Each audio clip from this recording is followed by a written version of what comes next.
നമ്മൾ പുതുതായിട്ട് വാങ്ങിച്ച കാപ്പിയുടെ ഒരു ബ്രീഡിംഗ് സെറ്റാണ്. അതിനെ ഓരോന്നായിട്ട് നമുക്ക് അൺബോക്സ് ചെയ്ത് പരിചയപ്പെടാം. ഇത് ഒരു ചാര കാപ്പിരി കുഞ്ഞ്, ഇതൊരു ബ്ലാക്ക് ആൻഡ് വൈറ്റ്, ചിലപ്പോൾ പുള്ളി ആയിരിക്കും, ഒരു നേക്കർ നെക്ക്. ഇതടുത്തത് ഒരു ബ്ലാക്ക് ആൻഡ് വൈറ്റ് എന്ന് പറഞ്ഞാൽ ഇവിടെ വൈറ്റ് ഉണ്ട്, കയറി വരാം, വൈറ്റ് വരാം, കൂടി കയറി വരാൻ ചാൻസ് ഉണ്ട്. ഒരു നോർമൽ കുഞ്ഞ്.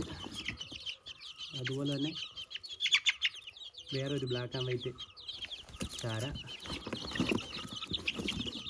ഒരു 90% വൈറ്റ്, ഒരു ചെറിയൊരു ബ്ലാക്ക് കൂടെ ഉള്ളൊരു കാപ്പിരി.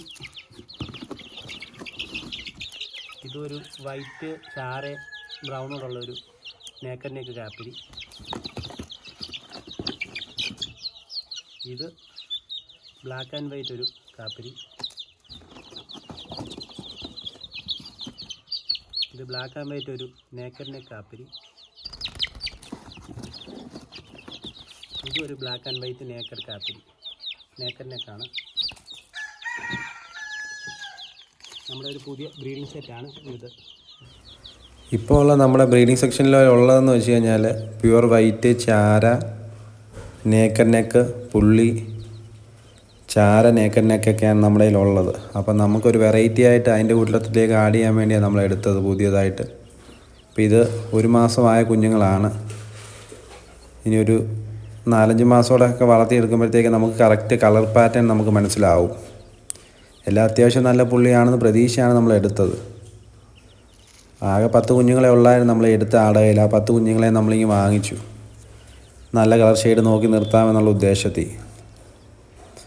അത്യാവശ്യം ഇപ്പോഴും നല്ല മാർക്കറ്റിൽ നല്ല വാല്യൂ ഉണ്ട് നമുക്ക് കാപ്പിരിക്ക്. നല്ല കളർ ഷെയ്ഡ് വരുവാണെങ്കിൽ നല്ല മാർക്കറ്റുണ്ട്. ഇന്നത്തെ നമുക്കൊരു 4 നേക്കർ നെക്കോളം നമുക്ക് കിട്ടിയിട്ടുണ്ട്. ബാക്കിയൊക്കെ നോർമൽ കുഞ്ഞുങ്ങളാണ്, കാപ്പിരിയാണെന്നുള്ളതേ ഉള്ളൂ. ഈ ഒരു 2-3 മാസമൊക്കെ നമ്മൾ നല്ല രീതിയിൽ ശ്രദ്ധിക്കേണ്ടി വരും. കാക്കയും പരുന്തിൻ്റെയും ഒന്നും ഒക്കെ ആക്രമണം നല്ല കൂടാൻ ചാൻസ് ഉള്ള സമയം. ആ ഒരു സമയം നമ്മൾ ശ്രദ്ധിച്ച് നഷ്ടപ്പെടാതെ നമുക്ക് എടുത്തു കഴിഞ്ഞാൽ പിന്നെ കുഴപ്പമില്ല. അപ്പോൾ ഇനി ഇതിൻ്റെ ഡീറ്റെയിൽ വീഡിയോ ഇത് വളരുന്നതനുസരിച്ച് അപ്ലോഡ് ചെയ്യാം.